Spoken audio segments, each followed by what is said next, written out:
Hi, and welcome to Content That Clicks, your go-to pod class for mastering content in the tech world. We're two writers based in the MENA region, breaking down everything you need to know about content in all of its forms to level up your skills, your product, and your business. In each episode, we unpack a different way content can level up your business, whether it's fixing UX issues, getting localization right, or using AI without sounding like a robot.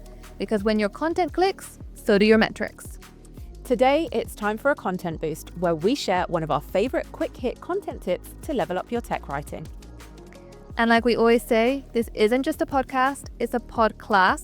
So grab your notebook because we're about to share a game-changing perspective that will transform how you write your content.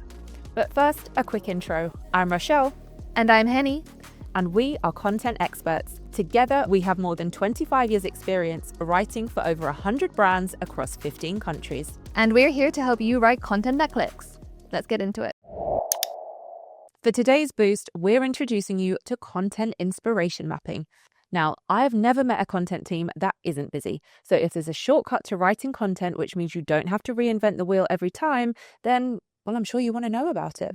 Exactly. So, content inspiration mapping is a simple framework that helps you gather the right information to unblock you and inspire better writing. So you never have to start from scratch. You know what I love about this method? It's like being a chef. No chef starts cooking without gathering their ingredients first. And that goes for writers too.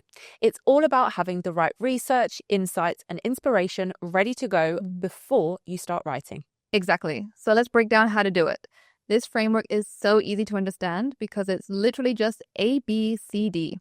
So the first A stands for anywhere. And we mean anywhere. This is first because it's really important.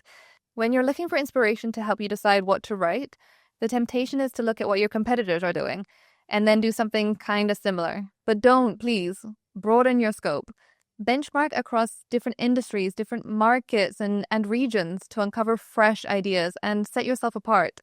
So take, for example, if an airline app in Canada is using a super clever way of explaining flight details, you could adapt that approach and show delivery updates in an e-commerce app in Dubai. Okay, next stop on the content inspiration map is B. This stands for built. And this is all about what you've already got, what's already been built. So, for example, if you've already written an amazing confirmation message for your checkout flow, why not adapt it for your sign-up flow too? You've already built it, so use it. There is so much content you've already created that can be reused and recycled. Blogs can turn into multiple social posts, podcasts can be turned into newsletters and vice versa, and the list goes on. It is a great way to save yourself time and stress. Okay, so on to the next letter, C. This stands for customers. Your customers' feedback is way more valuable than you might think. App Store reviews, social comments, and your support tickets are a gold mine of inspiration. You can use AI to pull them all together and then prompt it to surface really key insights. If a confusing onboarding process keeps cropping up in your feedback, or users say they find help center content on the app confusing, that's actually good. Now you know what to focus on, you know what to change, and you know what needs updating. And you can make a tangible difference with your content. And don't just look at your App Store reviews, look at your competitors too. It's time to turn into a detective and get as many consumer insights as you can to make sure you're writing copy that really hits the spot. Okay, time for the final stop on our content inspiration map, and that is D for documentation.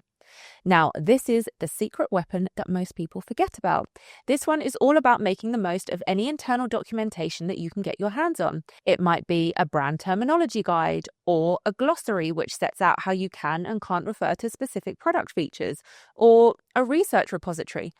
All of these documents are great for finding valuable insights about what users actually want to know. Plus, they might already have examples of great content that you can just lift and shift into the project that you're working on.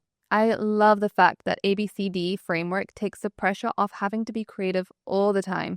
No more staring at a blank page, right? With content inspiration mapping, you've already got a whole library of inspiration to draw from. That's it for today's content boost. We'll be back next time with another quick win for sharper content and smoother experiences. If you want more tips like these, you can follow us on Instagram at Content That Clicks, or TikTok at contentthatclicks.pod. You can also let us know what you think of today's content boost by dropping us a DM or emailing us at contentthatclickspod@gmail.com. Until next time, keep making content that clicks.